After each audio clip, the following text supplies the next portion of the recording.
In this lecture, we'll talk a little bit more about variables. Variables are key.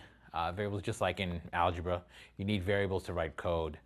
And we'll talk about variables and how they can be defined and what they mean. So variables, they're basically names that represent values in a program. Similar to algebraic variables. So just like in algebra, x equals 5, right? X equals y plus 2. You have these variables, x, y. They're names that are substitutes for certain values. All variables have a type, which must be declared. So type is an important concept in C and in most languages. The type of a variable tells you, basically intuitively, it tells you what kind of data it is going to hold. So for instance here, I say int x. I'm saying x is going to be an integer. Int is short for integer. Or I say float y. I'm saying y is going to be a floating point number. So I'm telling you what type of information is going to be held in that variable. Now the type is important because it determines how arithmetic is performed, and it determines how much memory is going to be used to store the variable. Because remember, all these variables have to be stored in memory somewhere, right? And so the question is, with a variable like x, how many bytes of space do we need to store that information? And with y, how many bytes of information? Because the machine, when it's running, it has to store it, it has to know how big it's going to be. So that's what the declarations are for. If you say int x, you know, oh, x is going to be the size of an integer, whatever that is on your machine. Like standard 32-bit machine, an integer is going to be 4 bytes. Depends on the processor, but 4 bytes is standard for a 32-bit machine. Floating point might be 8 bytes, something like that, or I can't remember, maybe 8, maybe 4, maybe 8. But there are fixed sizes depending on the machine for each type. So one thing that type lets you know is how much memory is going to be needed. But also, the type tells you how arithmetic will be performed. So arithmetic is performed differently depending on the type of data. So integer. If you have an integer type and you want to do addition, everybody knows how to do integer addition. But floating point addition is a much more complicated thing.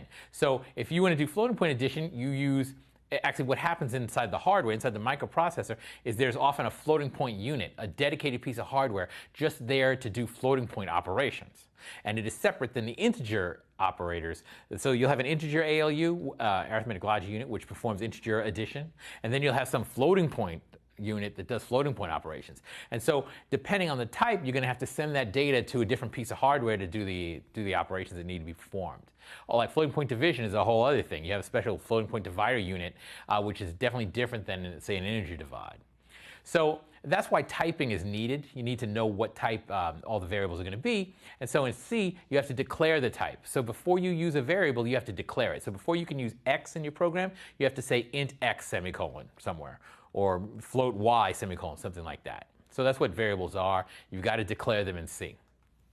Now, the types, so there are several built-in types. Here are the main ones we're going to look at: char, int, float, and double. Really, we're going to focus on probably char and int. When it comes to embedded systems, we try to avoid floats and doubles because floating point arithmetic and double is double precision floating point, is slower and bigger. So we try to avoid them in general. Sometimes you need them, but you try to avoid them. So an int is typically whatever the word size is, but it could be down to 16. So for instance, with an Arduino, I believe an int is 16 bits. But a char, no matter what platform you're using, a char is always 1 byte. That's just a standard size, right? So actually, it's very useful. It's nice when I'm coding, you use a char and you always know what you're going to get, right? So I often use a char by default. But floating point and double, they can be 64 bits, 128. They can be much longer. Now, variables all have names. They have to have names associated with them.